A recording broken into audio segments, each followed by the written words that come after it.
is up and welcome to TCR Live. We are here to talk about the Arizona Cardinals free agency, such as has been.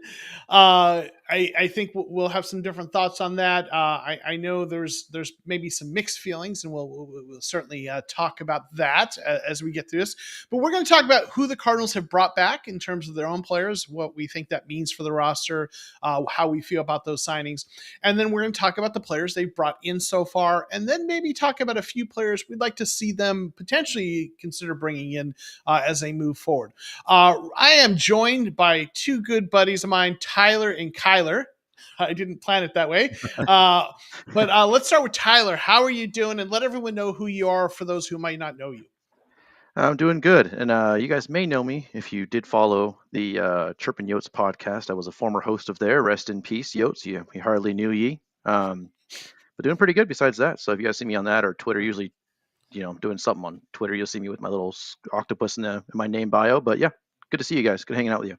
Awesome. And Tyler's going to be doing content with us here on the new improved TCR. I've talked about that a little bit. We're going to get some more faces in here. The content kind of disappeared for a while, and we're going to get more folks in here so we can get content. I'll still be involved, but it's not always going to be me. And Tyler's one of those folks who we've worked with Arizona Sports Underground. He's been a guest on live streams before, and we're going to get him and some of the other folks involved. And obviously, you all know and love Kyler Bird, the new host of Mock Draft Mondays, a good friend of mine, both in Cardinals world and outside of it. Kyler, how are you, good sir? I'm doing great. This is a 2 live stream week. Look at that. Right? Exactly. Chris has the right idea. 2 live streams in 1 week. And what a time to be alive. We're going to go over a lot of the same free agent stuff at the top of this, but sadly, because we've never won a Super Bowl, the off season is kind of our Super Bowl where we get our hopes back up. And that's what it's all about. So I'm excited to talk about what has happened and maybe what should have been happening. We'll talk about a little bit of all of it, I'm sure. Yeah, for sure. We also have Silver Wolves in AZ in the house, who's always here hanging out with us. Let's go. Appreciate you being here. Coley Jack, thanks for hanging out with us, or lack thereof in the free season, of course. And we got Jackie, our good friend, Hey, the extremely talented, also part of the TCR family. Howdy, gentlemen. We appreciate you jumping in with us. Jackie has mom duty, I think, so that she's kind of a little bit occupied at the moment. So, okay, let's get into it with the free agency. I know a lot of people are underwhelmed by the moves. I always kind of preach patience. I probably have a little more tempered view of this, but also has to do with my philosophy of roster building.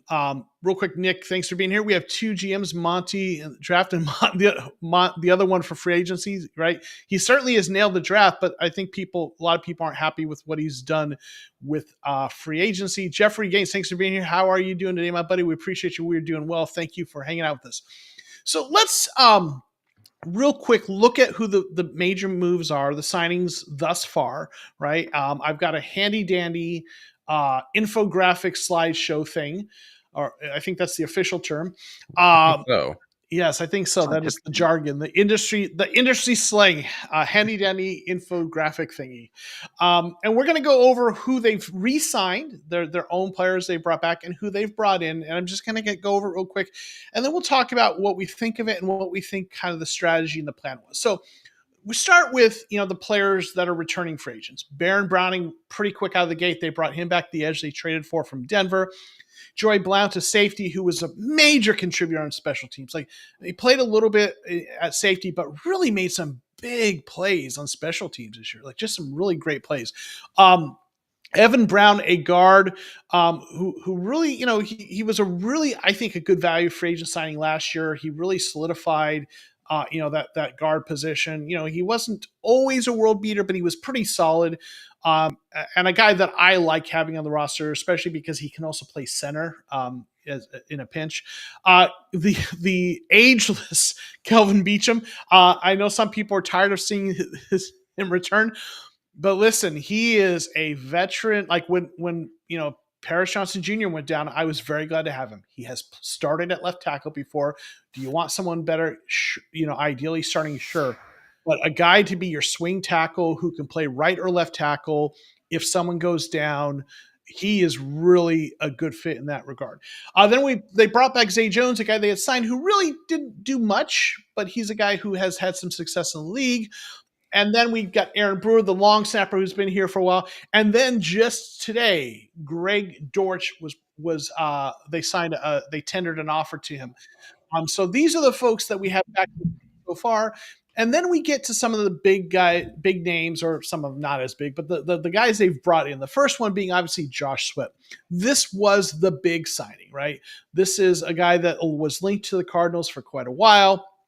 Obviously, the history with Gannon and his staff being at Philly, knowing him, he was arguably the best edge rusher in the free agency class. Maybe there was someone better, but there were certainly guys that people are talking about in trades. But in terms of free agency, he was arguably the best, or certainly one of the best, and certainly an upgrade over what we have. Right? Some people still would rather have someone better. Sure, but as free agency go, this was a bigger move than Monty's made at any point thus far. Then we brought in, a move that wasn't nearly as exciting. Akeem Davis Gaither, a linebacker. You look at his PFF grades; they're not, terribly impressive in terms of his linebacking grades, but his special teams grades are exceptional, right? You see those down at the bottom. So he's a guy who is going to be really good in special teams and is athletic and, is decent at linebacker, but not a world beater, right? So it's a solid signing, right? Then Michael Walker, who was originally drafted by the Falcons, has bounced around a little bit, had a really rough year, only on 90 snaps last year, but as you see his special team snaps, he actually graded really well and had a lot of special team snaps. So he played a lot more special teams. So people pointed out his really low grade of 39.6, but it was on 90 snaps. And this is a guy who first couple years out of Atlanta graded really well in the 70s. So, he's a 4th-round pick. If nothing else, especially teams players, some depth, and maybe a guy with the potential to do something for them. And then Jacoby Brissett, the quarterback who is arguably one of the best backup quarterbacks in the league, and a guy who has been a starter at points. I think we all would feel like this is an upgrade from Clayton Tune, and you feel a lot better that if Kyler misses a few games, which he does sometimes, I feel a lot better about those games with Jacoby Brissett starting than I do with Clayton Tune. So that's what we had in terms of moves. So let's get going. Let's go ahead and let Tyler give us his thoughts first. Our kind of the newer face in our family here.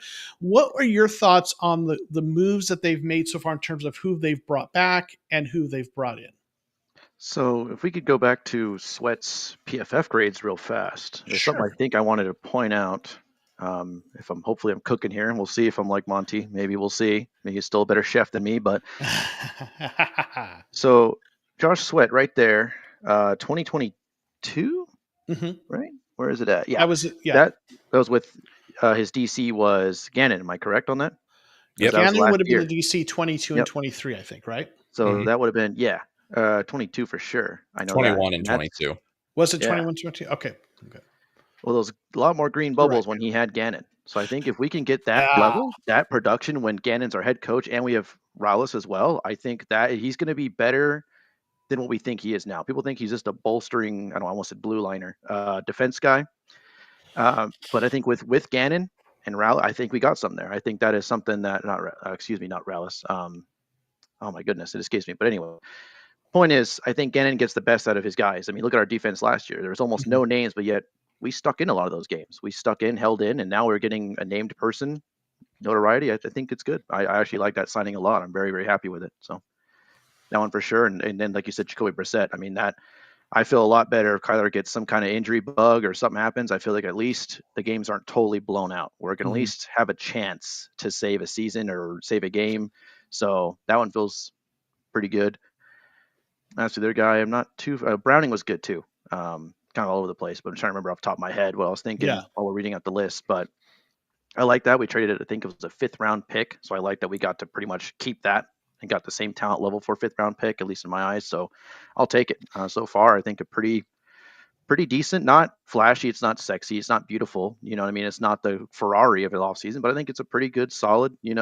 Honda Civic. You need those. Those last on the road. Those get you down the road when you need it most. So I think that's what's important this year. Right. Let me get to some of the comments and before we go to Kyler, real quick, get some other folks that have jumped in the chat. So we appreciate everyone being here. We got Mikey Desert Cardinal. Thanks for being here, hanging out with us. Disappointed Monty Austin he didn't do enough. I think a lot of fans feel that way.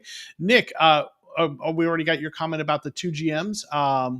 Let's see. Have been extremely patient, been a fan since 1987. I feel you. Me too. I lived here. I lived in Arizona when they moved there, so I feel that. Dana, thanks for being here. Evan Brown is liability when running left. Yeah, I mean, listen, he's not perfect for sure, and you want to ideally kind of draft and build upgrade over that. But he certainly was better than what we had the year before. But absolutely good point. Zach Felix, what's up, Professor? Appreciate you being here. Just a really great part of our community here. Thanks for hanging. Calvin, the OG. Joe, happy to see you back. Thank you. Good to have you here. Calvin has been a longtime supporter of the channel. Really appreciate you. Yes, for sure. Zay Jones is garbage. He catches 84 yards, doesn't translate to 4.4 million. Math ain't adding up. He didn't do much in this offense. He's had, some production in the past, so I think he's, as a depth guy, I think he's not bad. I don't hate it. I don't see them investing heavily in wide receiver based on the way they're building this offense. So I don't hate it, but I feel you. Let's see. A lot of that incentives, assuming probably. Christian, a 19 million average per year is pretty darn good value for Sweat, especially when you consider that Garrett just got 40, right? I mean, so yeah, I think a lot of people thought he was going to go for over 20. And I've seen people outside of the Cardinals community, not Cardinals fans. I've seen people like on Twitter talking about that. They were a little surprised that he got signed for under 20, right? Let's see. Nick, we did nothing to improve the defense. We signed special teams players, and Monty, you said, would be aggressive. I think, and I think someone else kind of disagree with that as well. I do think, Sweat is an improvement. He didn't do a lot beyond that, and we can talk about why. Jackie, my personal gripe about the re-signings is Zay would have liked to keep Roy Lopez over him. Obviously not the same position, but we had more of an impact on the team versus Zay. Makes sense. Jack Worley, I didn't even know there's a live show today. Yeah, we got just a free agency recap before I kind of hit the road for the week for a trip that I'm going on. Let's see, we got to scan, see if there's, I think we got a few other folks here. So, all right. So, a lot of mixed feelings on the free agency. What say you, Kyler Bird? What say I? I said a lot of stuff on Monday because most of these re-signings had happened by that point. But since Monday, we've added Greg Dortch, Zay Jones. So we've got 2 wide receivers back. And overall, I think all the re-signings are fine. Bringing back special teamers like Joey Blount, awesome. Love that. Baron Browning was a guy that I very much wanted to come back to see him a full year in the Nick Rawlis defense. He only had 8 games last year as a midseason trade. He said he had a nagging foot injury the entire time he was playing last year as well, which I know players say that sort of stuff all the time. But he had a lot of pressures. He just didn't close the deal a lot. If he had closed the deal 20% more on the pressures he got, he would have had like an 8-sack season just with Arizona. So there's a lot of potential with Baron Browning. He was good in Denver too. He was just stuck pretty low on a depth chart because they've got a pretty good defense there. So I think he is an underrated re-signing for sure. And Evan Brown, not the guard that I particularly wanted them to re-sign. I was really looking more for Will Hernandez. But Evan Brown, you can say a really nice thing about him as an interior offensive lineman. He almost never got called out on broadcast, and that's a really good thing if you're an offensive lineman. He didn't commit a ton of penalties. He allowed 2 sacks last year. He just came to work and he did his job. And sometimes that's all that you can ask for from an interior offensive lineman like that. So I'm happy with Evan Brown. And I do wonder if maybe the knee injury for Will Hernandez is kind of giving the front office some pause on that. But he hasn't signed anywhere else either, so that's still in play.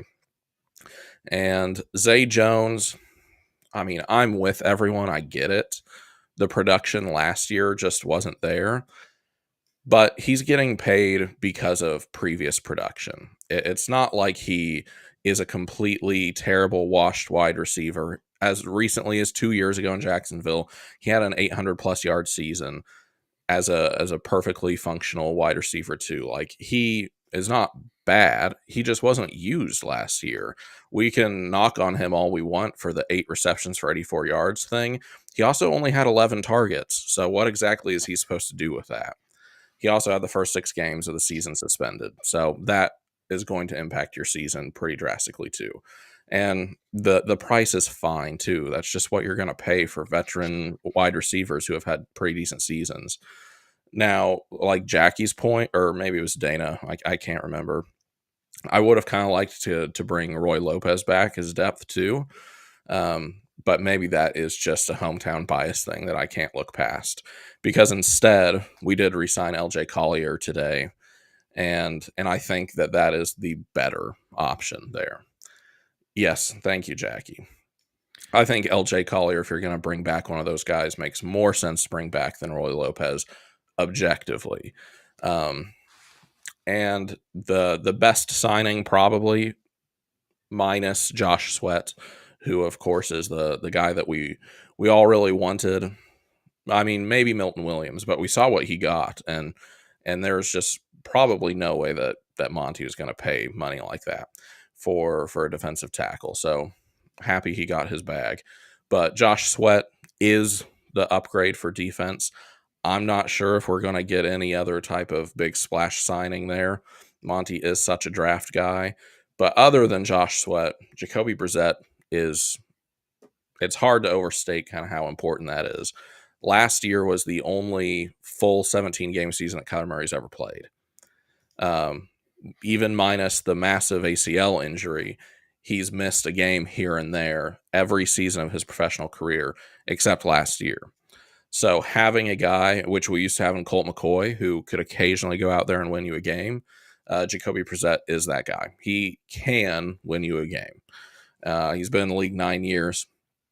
Um, he started over Drake May at the beginning of last season. Now it was a 1-4 performance, I believe, with the Patriots, but the Patriots were also a complete dumpster fire. So how much of that is on him, and how much is the fact that he's a journeyman that's happened to be on terrible teams for most of his career? You can debate that.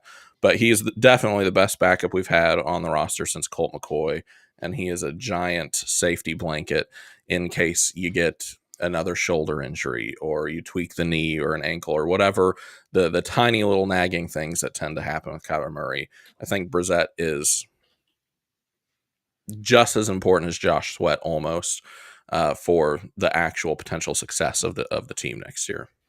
Yeah, for sure. I think that Brissett signing is so important, right? It just I think if Kyler misses games, I just would tune. I don't think he's as bad as the Cleveland game from like 2 years ago, That wasn't all his fault. No, right? But I still haven't seen enough to feel comfortable, with no.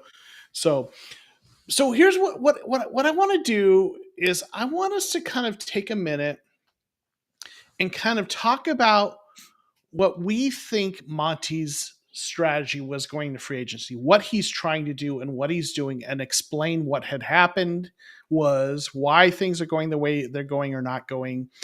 Um, and we're gonna have this is gonna be I'm gonna roll or a kind of unravel, or what's the word, roll out a new segment that you're gonna see as part of the TCR world, and it is called "What Had Happened Was," and what's gonna.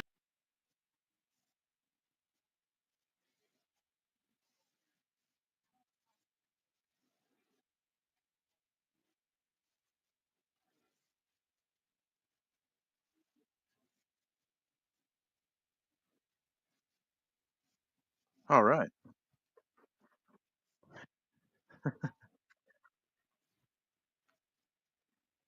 Okay.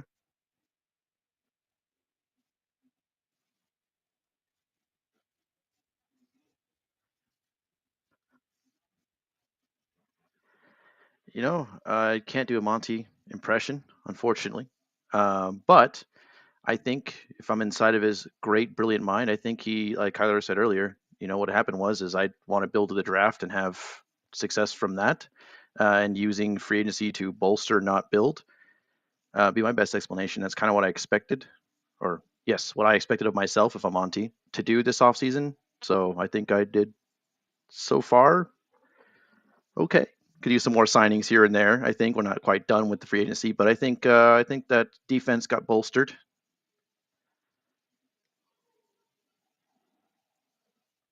That's my best Monty impression. I'll work on it. I Okay. will watch more Was videos of his something going interviews. wrong with the audio there? Yeah. Okay. So maybe you couldn't hear me. Okay. So maybe that didn't work so well. I would love to But sign did more you did players. y'all hear Tyler? You know what happened? Okay, I know what happened. Because I know what happened. Okay. So Hey, Joe, I do want to interrupt 1 second. yeah. We did just sign Dalvin Tomlinson. Ooh. Hmm. Okay. Well, why don't we take a minute and talk about that, and then we can skip the what had happened because we got to work out the technical bugs on that. Okay, so Dalvin We'll get an Tomlinson, Oscar for defensive that, hopefully. tackle, veteran defensive tackle, right? Mm-hmm. So why don't you get us started in talking about him, and I'm going to bring up his PFF grades right in real time. Okay. Okay, awesome. Well, we went through this whole grieving process ever since missing out on Milton Williams of going down the list pretty much of every veteran defensive tackle that's out there. Please God, can we sign them? And seeing them snatched up by different teams. Now, what we saw, which if we don't get to do the what had happened was this was going to be part of it. Monty is very much a value guy.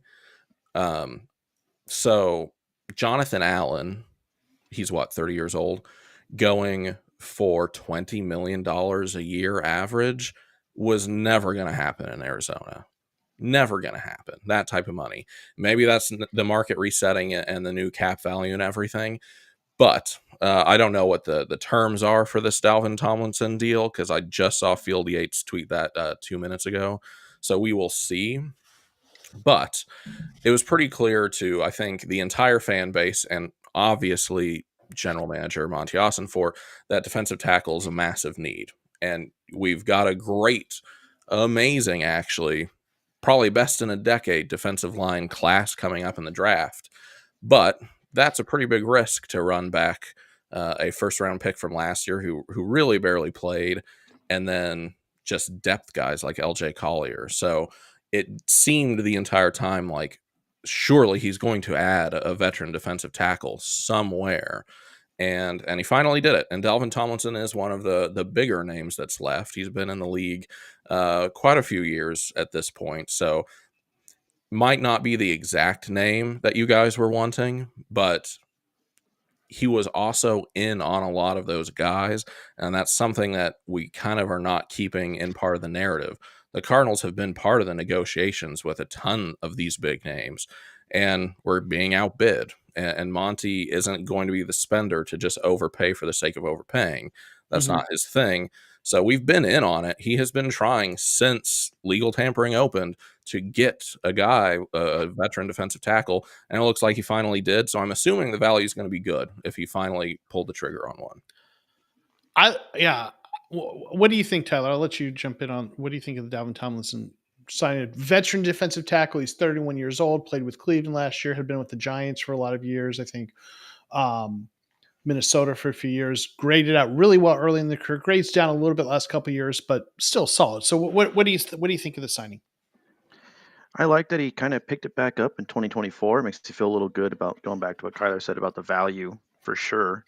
And then like I said, I really trust that defensive side of the ball. I mean, what they got out of last year's guys, I really kind of trust. I figured if again, I hate to piggyback off Kyler purely here, but Go for it. I mean, the value's there, and also, like I said, the defense with Rallis and Gannon himself. I mean, I think they can probably get those. Hopefully, obviously, fingers crossed in your toes that we can get maybe those 2019, 2018 numbers. That'd be nice, or even maybe the 2022. Maybe a little bit higher on the cove over there. But I'd like that. That's kind of what I see it. Yeah, for sure. And there's a question someone asked, what percent of snaps? If you look at it, he's played throughout his career a lot. Nose tackles, always, because of so much nickel defense, they're not on the field, every snap typically. But you look at it, like, he's played over 500 snaps every season of his career, and most of them were over 600. It's like the lowest were 588 and 595. He played So what's 609 one of times. Monty's big things that he always does with veteran players? Mhm. Durability. And Right. he did that with the defensive guys that we got last year and just had the bad luck to both end up on IR because that's how the Cardinals function. But he picked them partially because they're super durable. And Dalvin Tomlinson is that guy. He's a hog and he plays most of the downs. 100%. And I like that. I'll tell you, I actually really, really like this. And I like it when I put it in context even more. So let me kind of set up the context of what I'm talking about here. Okay. So everyone knows, and this was going to be, when I said what had happened, it was, when I was going to talk about what I think Monty's strategy was. He was in on Milton Williams. All the reporting is the Cardinals were in on Milton Williams. But one of a couple things happened. Either they got outbid or Milton took the bid, a lesser bid to go. I think they got outbid probably because the money was crazy. We knew he was going to be over 20 million, but was it 25 million, I think, with New England? 26. 26. And like, when you're in free agency, what, you put together your list of your targets, the guys you want to go after, and you say, this is how much we're willing to pay. And then this is the point at which we're out. And listen, there's that gambler thing where you get pulled in. It's really easy to just want to keep saying, to keep going with the bids and raising your paddle with your number to say you want to go with a higher bid, like it's an auction. But you have to be smart and you have to decide the point where you're out, right? And I think, the Patriots have a rookie quarterback on a rookie deal. They are in a mode where they can spend a lot more on those kinds of positions. And I know Cardinals have a lot of cap space, but you have to think about where you're allocating the future years of that cap space. And guys like McBride and Paris Johnson Jr. are going to be extending. So I think they had a number, and I think Milton Williams went past that number and they were out. And I think that's smart. I know some people are disappointed, but I'm glad they didn't go past whatever their number was. And that when you add to this the context that this is a really good draft for defensive linemen, Very good. right? So like, if I could have had Milton Williams at like 20 million, I'd be like, okay, cool, right? But if you're telling me you go Milton Williams at 26 million, or you can grab Dalvin Tomlinson, I'm guessing I can't imagine he's more than 10 million, right? I imagine Probably somewhere around there, yeah. right somewhere. We'll see but I imagine it's there or less. If you tell me you could have Dalvin Tomlinson and now this is where they got to come through with this, draft a defensive lineman like in the first or second round, right? I really love Kenneth Grant, but there are some really good players in the second round you could also look at. So if you tell me that they come out of this with Dalvin Tomlinson and they draft someone in one of the first couple of rounds, a really good defensive tackle, and then maybe even add another one on day 3 to add some depth, I'm going to be good with that, right? I always preach patience. I know a lot of people are frustrated with Monty. I tend to be a little slower to kind of jump on that. And this is one of those reasons, because as you give it time, Monty has a plan B and C. Milton Williams was plan A. He came to a point where it's like, okay, the money is too much, and he had a plan B. It's not like he was left there with no plan, right? And this is clearly what plan B was. And I think it's a pretty good plan B. He's a veteran, he's older, but he has been solid throughout his career. Like, this is a guy, like, his down year was 61 PFF grade, right? That's his 4 worst sacks. year. Yeah, I'm sorry. And 4 sacks in And his 4 sacks, his right? worst And year. for nose tackle, right? And if you follow the league, he's been good, right? So Dana's saying Cleveland had 1,084 defensive snaps, around 60% of snaps. I would like to see if he's a 1-tech or 2-eye. What outside base 3-4? Yeah, okay.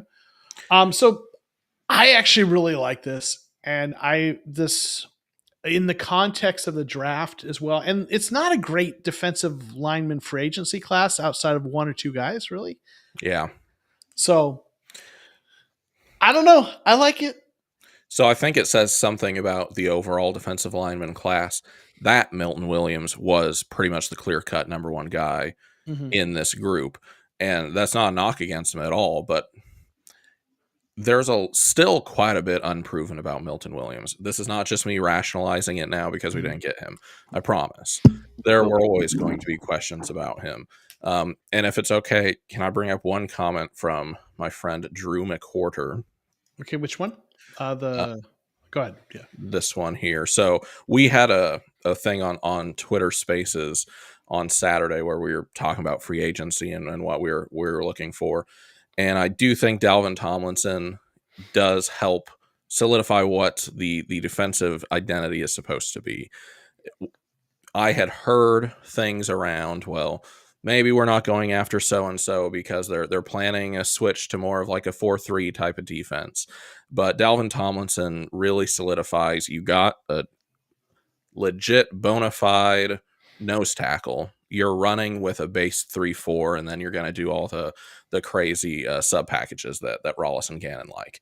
But we are a 3-4 team, 100%. You've got the big boy nose tackle that you can actually run that through now, and then you can use Darius Robinson and in some other ways, and you can go get another defensive lineman in the draft. But he does, I think, kind of spell out this will be 100% a nose tackle 3-4 team, and I do think he'll improve the run defense too, just like Drew says. Yeah. Jeffrey's asking, are we going to sign anyone else today? Maybe, but it's kind of late. Late. So maybe not today, but yeah. Let's see. Is this the contract for Tomlinson? I'm just curious. 2 for 29, 60 million guaranteed. Is that what it is? It is. That's a little more than I would have thought. I don't know. But yeah, so I don't know. But again, it's a contract that is probably very front loaded for a veteran player, right? Okay, so it's more than I thought it would be, right? But I don't hate that. I mean, solid player, probably front loaded. Yeah, it is 2 years, 29 million, 16 million guaranteed. Okay. Which last year we gave Justin Jones 3 years for 30, so about 10 million a year. And I would bet that 16 million guaranteed is almost all up front, and you can get out of it next year if you want to. Probably. So I like it. I like it because with Milton Williams, you were going to commit, multiple years, much more further down the road. And Milton Williams, really good player, but he's a guy, I think he was a 4th round pick. And I'm not, he outplayed his draft status, but defensive tackles, if you just take them on day 2, like somewhere between rounds 2 and 4, you find and you develop those kinds of guys. There's so many solid defensive tackles, and you just got to draft them and develop them, right? So if Tomlinson becomes that guy that is kind of a bridge there, and he's more than a bridge, a solid player while they draft and develop, really, could be really nice way to go, right? One of the highest hit rates from the first round are defensive linemen. Okay. It's about 60% will qualify as a hit, like a contributing starter, and get a second contract with the same team. So they're one of the safest bets. And is Robert Nkemdiche the last defensive lineman we've taken in the first round? Has it really been 10 years? Maybe. I'm trying to think of someone else.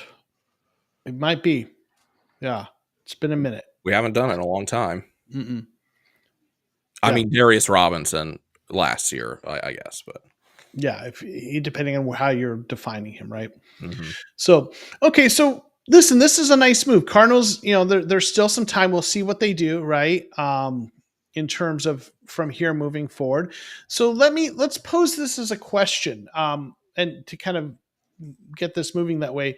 What are some available free agents that are still out there that you would like to see the Cardinals sign? So let's go to Tyler. Give us a couple of names of players that you'd like to see them consider.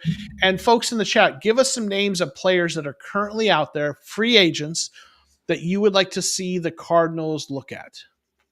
So I made my list before that signing today. Yeah, So I hope okay. that's okay. I hope that's Of so when I course. said his name, I swear I was like, well, I'm just gonna go with it. Actually, someone said it earlier. I can't remember his name. Forgive me, or their name. Excuse me. Actually, call me crazy, call me nostalgic, but I kind of like Kalis. If the price is right, the price is right. I don't want to give him, the house and the keys, but something right for him. I think he'd be fine. I think he's still producing at his older age. That he's like 38, 39.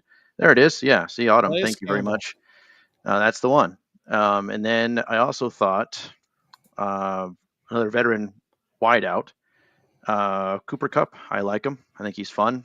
Guy I liked watching. Well, hated to watch against us, but fun to Mhm. watch when he's not playing us. And then I had another one. I was going to say Tyler Lockett. My sister had a conversation this afternoon. She's very good at this football stuff, I'll tell you. And she's like, "Well, duh, why don't you have Kyle Juszczyk?" I was like, "Well, there you go. That is something, duh. So that Mm. would be cool. Plus, I mean, we get to see a jacket made of a Cardinals jersey. Those are pretty sweet. So I'd buy one. I mean, I don't know if I got the body to pull it off, but I'd buy one. So I think those are probably my three off the top of my head. I know uh, pretty decent. I think. I hope so. Nice, nice. So, a couple of folks in the chat, we got someone saying Tyler in the slot would be good. So Tyler Lockett. And he's an Um, assassin. He would say it. Chris wouldn't mind Cup or Lockett, right? Yeah, but probably not Elon Cup. Probably not, but certainly would be nice, right? Maybe we can bring back Daryl Washington. I Bring wonder him if out. is he coming back this year? That's a running joke. Um, so Kyler, who do you think? Who are some of the players that you would like to see the Cardinals consider or look at?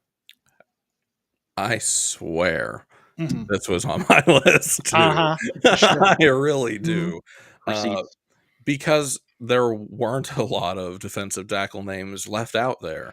When I woke up this morning, I would have said, I struggle with his last name, but Levi Onwurazike, but he resigned. Um, and minus that, you kind of start going into the weeds. So Dalvin Tomlinson was on there. Um, And before this signing, if we just weren't going to go the defensive tackle route and we're going to rely on the draft for that, which I thought for a second maybe that's Monty's strategy all along, who knows? Um, I thought of this name as a 1 year veteran rental guy, also in the edge room. Probably have been weird to double up there with two big signings, but Matt Judon Mm-hmm. as a year. He's 32, but you can still get a year out of Matt Judon. He had a really down year in Atlanta on the 1 year deal that he just had there, Right. but he has a long history of incredible production and a great pedigree and everything. So as a guy to also take some of the heat off of the rotation of Baron Browning and whoever else is going to be in there, I thought that might be an interesting move that wouldn't be crazy expensive, but probably also his name brand value of Matt Judon would have demanded a Mm-hmm. little bit more than Monty would have wanted. And also, Evan Brown coming back, great. But you do have the question of whether or not they're really believing that Isaiah Adams is the starting right guard, or maybe they're still negotiating with Will Hernandez. All of that's possible. But if you're going to go after one of the guards that are left, I would have said not Tevin Jenkins. Something about him scares me off a little bit. Um, I told you before we started the stream. Not Mackay Tevin Becton. Jenkins. Yes, sorry. Thank you. Mekhi Becton. Uh, also crazy pedigree. Went to a bad situation in New York. Had injuries. Had a pretty decent bounce back year in Philly. Won a Super Bowl.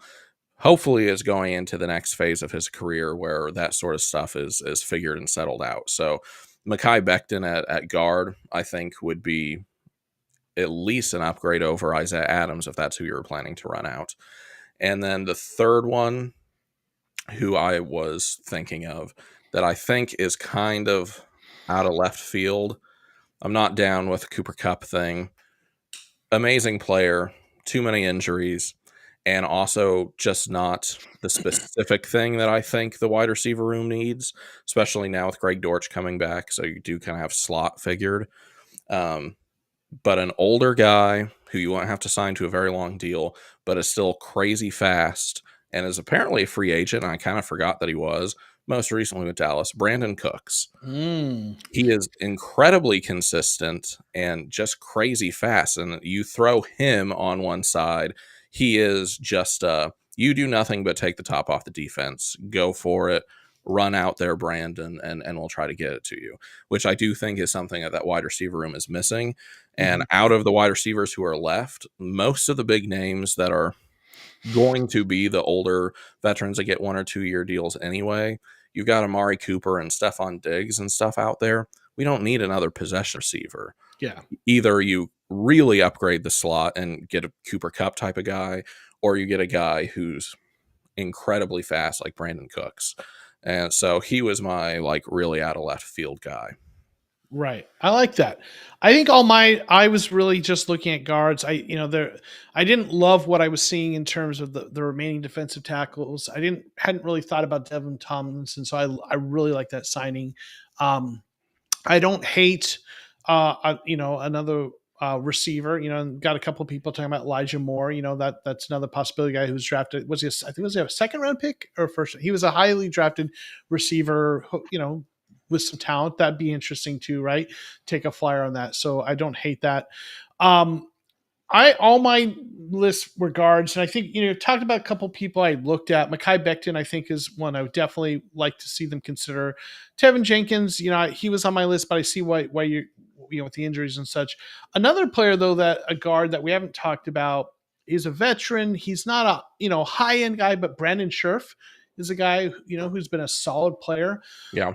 And with guards, and I've talked about this before.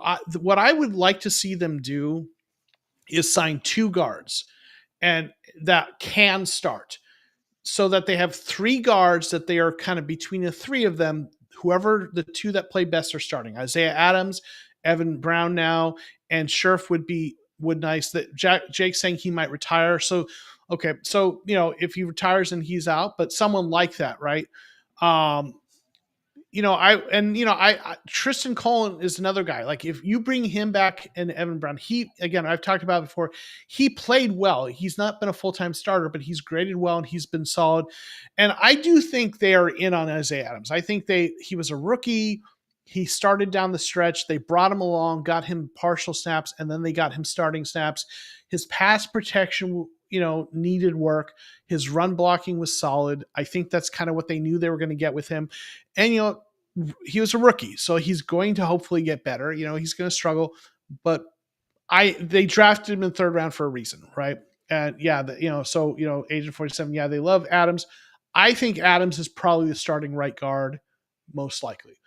But I would like them to see them have one more person that if you need them to start, you feel okay about it, right? In addition to Evan Brown, so that between those 3, they 2 of them start, one of them's a backup, and kind of a break glass, kind of in case of emergency kind of thing. So I would like to see them bring in one more guard. I don't think it's going to be a big ticket guy though.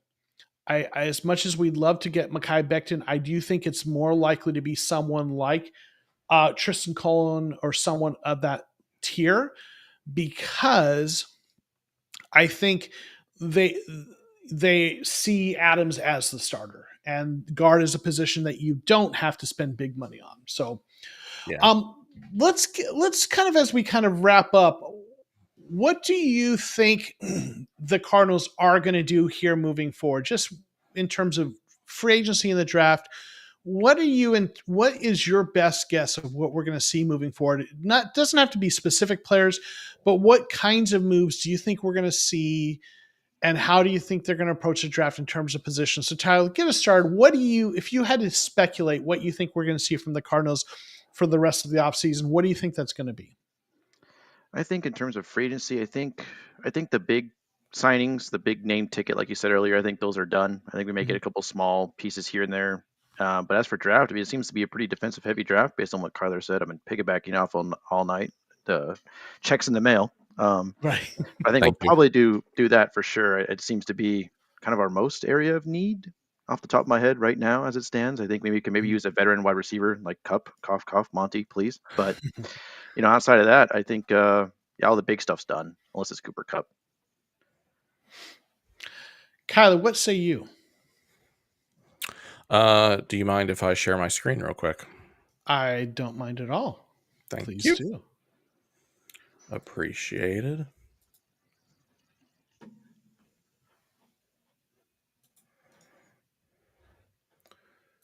All right. So I've already written this about what I believe the Cardinals are going to do with our own free agents, and then I can share briefly what I think we'll do with all the rest of this stuff.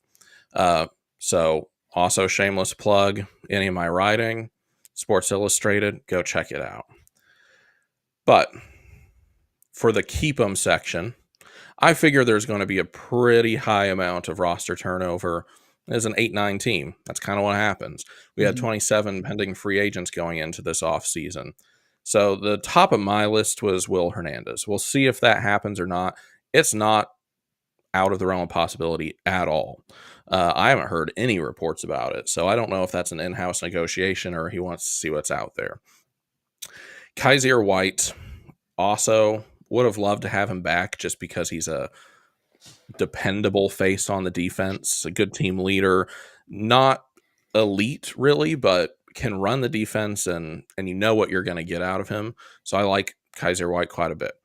The two linebacker additions that we made in free agency so far, I don't know, kind of doesn't seem likely that Kaiser White's coming back. I don't think either of those two additions, Akeem Davis Gaither or Michael White, are appropriate solutions for Kaiser White, but they do kind of indicate that he might not be returning. But beyond that, got Kelvin Beachum right. It's hard to overstate having a dependable swing tackle like him. He's going to be 35 years old, but he's been here a while, and he's been thrown into the Lions Den a lot and has been pretty dependable. LJ Collier re-signed today. He has just kind of like that mentality that you expect out of a Gannon Rollis guy, and a really good character guy and a pretty decent rotational piece. So I was expecting him to come back. Baron Browning, have already talked about him. I was expecting Roy Lopez to come back. A little sad to see him go. He's a fellow New Mexico State Aggie, guns up. But he made his way to Detroit for $4.4 million deal or something like that. So congrats to Roy Lopez, but we won't have him. And then Greg Dortch, I think that there can be an upgrade over Greg Dortch, but he seems really embedded in this team with the players and the coaching staff. People love him and fans love him too. And hopefully Petzing will just figure out a way to actually use him this year. And then Aaron Brewer, long snapper. It's not flashy, but if it's not broke, don't try and fix it. He's perfectly fine. This is going to be his 14th year. He didn't have a single bad snap last year. Great to bring him back. And then Joey Blount is ace special teamer, so really good to bring him back. And then the rest, I was predicting that they would walk. So I was wrong about Zay Jones. I thought that they would be looking in free agency to upgrade that a little bit, but I guess they are paying him for past production and hoping to figure out a way to increase his production in an overhauled Petzing passing scheme this year. Hopefully. Okay. Now, for the rest of what we do in free agency, I do think Dalvin Tomlinson is the last of these big, fairly household name signings, probably. You've got Josh Sweat, and then you honestly paid a lot more for Dalvin Tomlinson than I expected. I don't know how to get this to go away, so sorry. There we go. So I do think that's the last of these, like, oh, I know that name immediately signings. It's probably going to be a slew of the more, who is Akeem Davis Gaither again? And having to look their name up on PFF and like acquaint yourself with their stats and their tape. That being said, just the sole addition of Dalvin Tomlinson makes me feel so much better about being able to take whatever you kind of really falls to you in the draft, I still think first round will be a defensive tackle, because Dalvin Tomlinson really gives you the leeway to do that, and you can rebuild your defensive line, and that's great. But if we're just talking about free agency here tonight, I don't think anything else huge is going to happen. I've seen the CJ Mosley release. I don't think they're adding another linebacker, and not one of that caliber in that name. And Cooper Kupp and big wide receiver names, I just don't see that either. Maybe, as to your point, Joe, maybe one more decently big guard name, because I could definitely see that route happening. But other than that, like, I don't see cornerback happening. Safety's not going to happen unless they go crazy and they move Jalen Thompson this seat, which is not out of the realm of possibility either. Linebackers are probably done. Edge is done. Defensive line is probably done. Maybe a guard. Probably no more wide receivers. Why would you add another tight end? You've got your backup quarterback. You don't need another running back. You got James Conner and Trey Benson and Amari DeMarcado. So I don't see where else they would be signing a big guy. Yeah. I that makes a lot of sense. I think what we're going to see in free agency, I don't think we're going to see any more big signings. That's my speculation. I agree with both of you. I think we're done with that. I think what we will see, and potentially we may see, I think we'll see another guard. And I think it will be someone at the level of Tristan Colon that I keep coming back to the name. Or maybe Will Hernandez. Will Hernandez, to me, feels like the high end of what we're going to see. And part of that is because what I think they're going to do in the draft.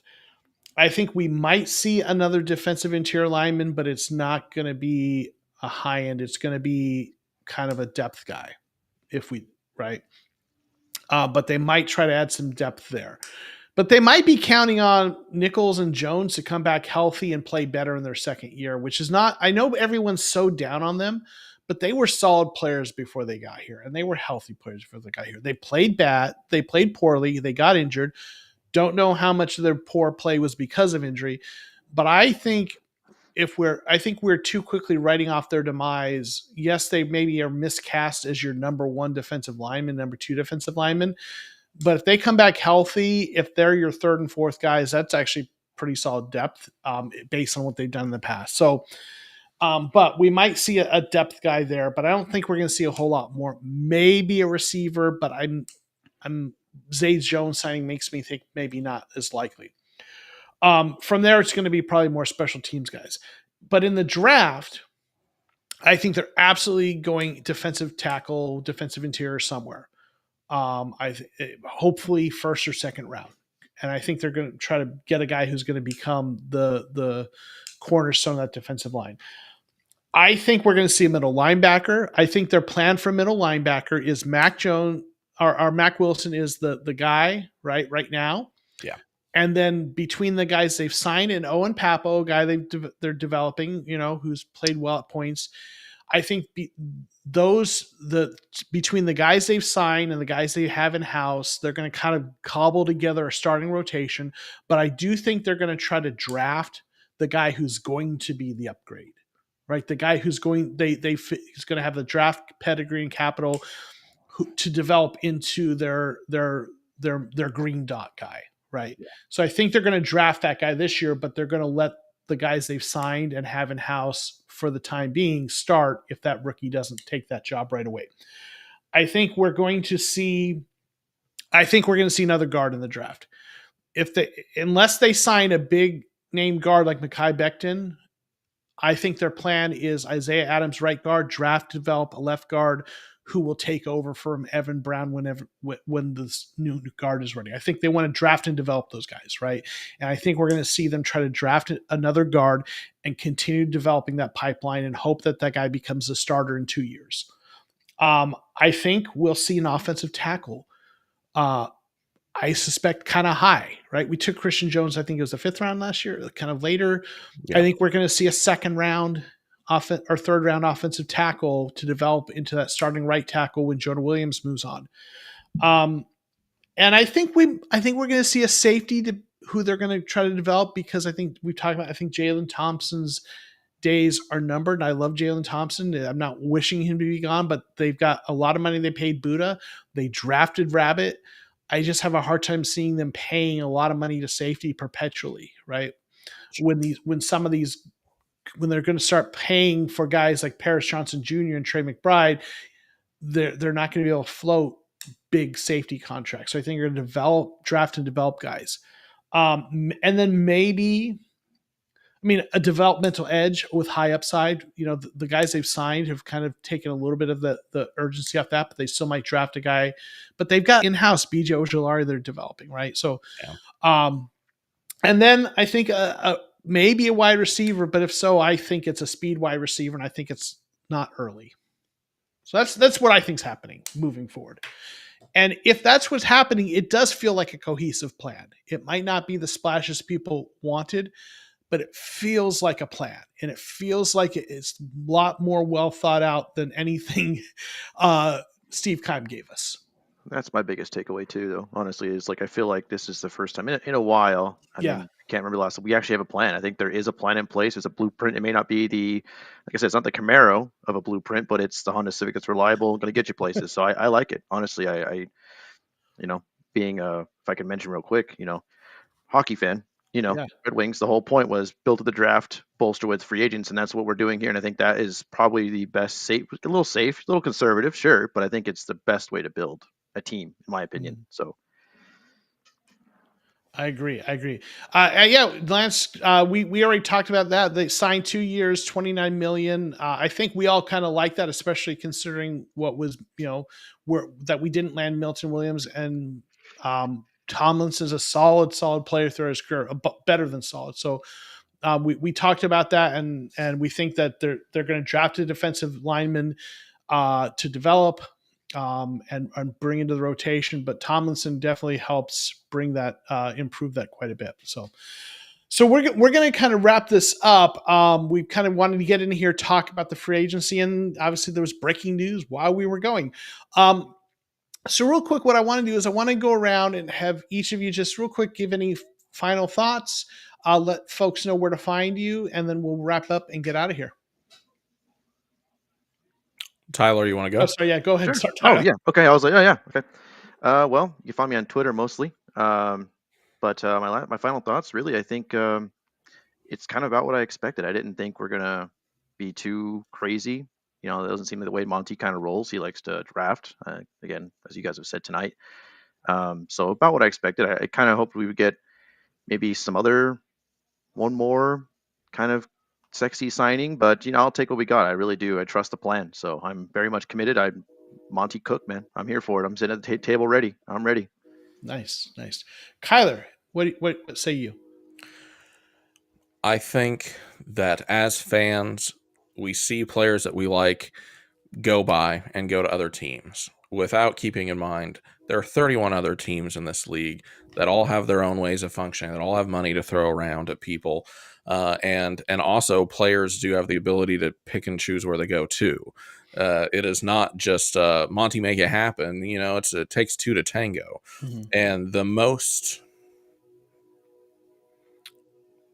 I can't think of the word. The most feel-good thing about this, like you said, it does not feel like a Steve Keim off season of, oh my God, what's happening?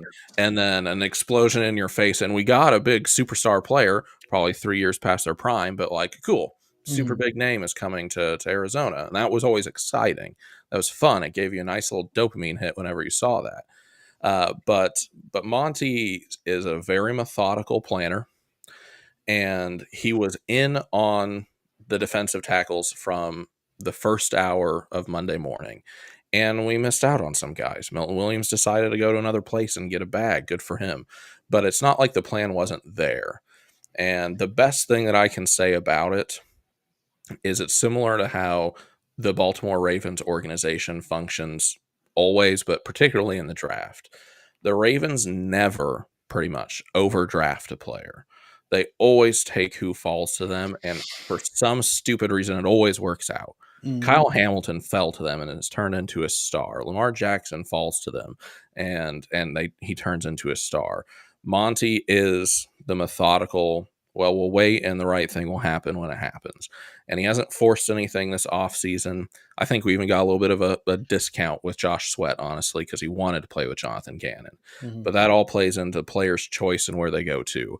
Monty can't abduct any of these people that we want to come and play for us. It has to work both ways. And he's also not stupid, and we're not smarter than a front office who knows that we need defensive line help. Yeah. They're not stupid. Like, they know that, and he is working on it, and he got something done, and it does open up some of those draft possibilities. So Dalvin Tomlinson signing alone makes me feel better about the direction of this free agency. For sure. We're not going to throw money away. We're going to get some other players that probably will not be giant names, but hopefully the plan, and I believe the plan, is to just raise the floor of talent on this team to where the team can actually take the next step, instead of it just being a giant gap with 2-star players and then players who arguably might not should be in the NFL anymore. I think it's all about slowly turning over a team to where it's actually a competitor instead of chiming it and just hoping that 2 giant names will get you there. So I feel pretty good about the direction at this point. Those are my final thoughts. You guys can always find me on Twitter. You guys can find my YouTube channel, Bird's Eye View. I've been putting some shorts out there. You can also find me on TikTok under the same name, putting out some shorts about free agency and draft news. So you guys can find me there. Awesome. Yeah. So I feel pretty good. The Dalvin Tomlinson, I have to admit, the Dalvin Tomlinson signing helps me feel a lot better. I was feeling like there was a little bit of, okay, I like Josh Sweat. He did something. I like it. Jacoby Brissett, love it. I like a measured approach. I was hoping he was going to be a little more aggressive than last year. So I was still like a little bit, okay, I'm trusting Monty here. Dalvin Tomlinson signing makes me feel a lot better. And I feel like this looks like what I expected from Monty. This year, he was going to get us a couple bigger splashes. Dalvin Tomlinson, Lance is asking, is he better than Roy Lopez? Yes, he has been throughout his career. Oh, yes. Grades better than him, has been a really one of the better interior defensive linemen throughout his career. He's 31, so he's a little bit older, but like this now feels like, it feels a lot better to me. It feels like I feel now, at the risk of sounding like self-important, I feel like I have a better, clear idea of what Monty is trying to do than a lot of fans do. They're like, we've got this cap space, why aren't we spending it? I'm like, no, there's an approach. It's draft and certain ways of using free agency. He's got some cap room. He's going to be more aggressive, but he's going to go from first gear to second gear, maybe third gear. He's not going to fifth gear, right, in free agency. And I think he shouldn't go to the fifth gear because you don't build long-term winners that way. But this feels a lot more like what I was thinking I would see from him. A couple bigger, maybe one splash, Sweat, another one that's a little bigger, Tomlinson, and then some savvy picks that are, whatever, and then focusing on continuing to build through the draft like he has. So I feel a lot better about it. Y'all can find me on Twitter, JOKOMO13, JOKOMO13. You can find me here at the Cardinal Rule, but obviously you can find a lot of other folks who are joining us. Tyler, Drew McWhorter is going to be getting on with us at points. Jackie's in the chat. She's mentioned that she can't wait to get on with us doing stuff. So there's some really exciting new faces we're going to see going on. But I feel a lot better with that Tomlinson trade, signing. I feel good about. I wish we had more draft picks, and Jake's asking, are we going to trade down? I think we'll see at least one trade down to pick up some picks. I think, especially when you look at the way the draft is, that there's not just this one player we're honing in on, like Marvin Harrison Jr., right? I think there's a good chance we trade back in either the first or second round, or maybe both. But I am excited about the draft. Next Monday, this upcoming Monday, we have Kyler Bird with Mock Draft Monday. Who can real quick tell us what to expect on Monday? Because I'm not going to be there. It's going to be you as the host, and then we'll get out of here. Well, I think we're going to have a much clearer picture of some of the scenarios that will be going on in the draft, some of the leeway that maybe we have with Dalvin Tomlinson coming in.